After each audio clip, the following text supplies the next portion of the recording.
Kadtong miaging adlaw naami nasubayan nga pamilya, grabe gyud kaluoy. Ang iyang bana wala na kay nilayas, unya na siya upat ka buk anak nga ang kinamagulangan. Di gyud mailhan nga 15 anyos kay grabe kagamay murag wala katubo. Unya kani sila wala na mag-eskwela tungod sa kawaladon. Iya na lang giuban-uban didto sa bukid tungod kay ilang pangitaan na nanumraman og mga dahon-dahon, alugbati og tanglad. Unya i-deliver dito sa palengke luoy in town kayo gamay ilang balay wa in town suga.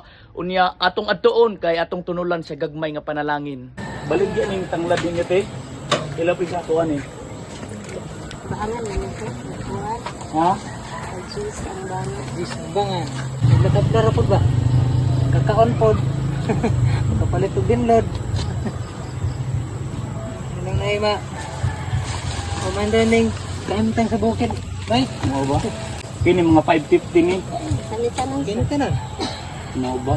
Kaya pagdugay kayo pangawan. mahalin ni Ron. Pero Kami nila ipalitan eh. ha? Tag 500. Kami ni magdala dito. Malibod mo. Ang tindaw pag sir. Ha? Kita okay ra? Alak, ikaw mo.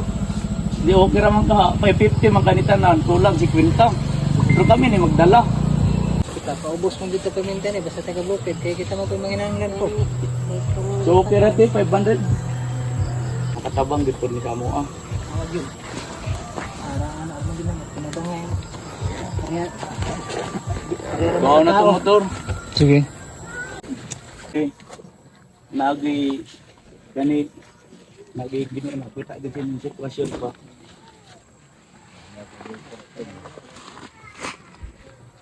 Kani hindi ka na makatabang.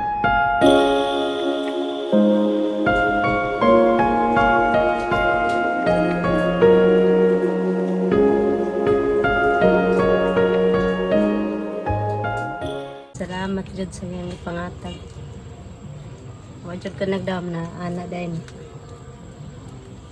Okay, so mao ni sila nung unta na ay puy magsuporta sa ila maka-eskwela. Mao ni si Angel 16 anyos.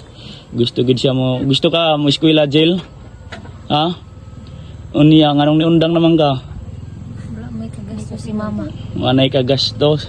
So ilang papa wala na kay ana ka problema. Kuan ni sila. Pila ganito ka buok anak kay? Upat ka buok, so unta nga makita siya kahimtang wagod sila isuga. So karon na ay nagtong miagi gihatagan na mo sila gisuga, mo ni ilang suga gamay ra gud down. Solar at least na lang mahayag-hayag nilang balay. Ug kadto tanan nagkantidad og 4K atong gihatag ang tanang mga basic needs ug ako ipaabot ang dako nga pagpasalamat sa atong sponsor nga naghatag og 3K. Ang Ginoo nagyoy magabalos kanimo ug kung naapay gusto nga motabang ipaabot lang diri sa amoa or kinsa imong kaila diri sa Mati, hilabi na gyud ang pagtabang sa pagpaeskwela sa iyang mga kabataan. God bless.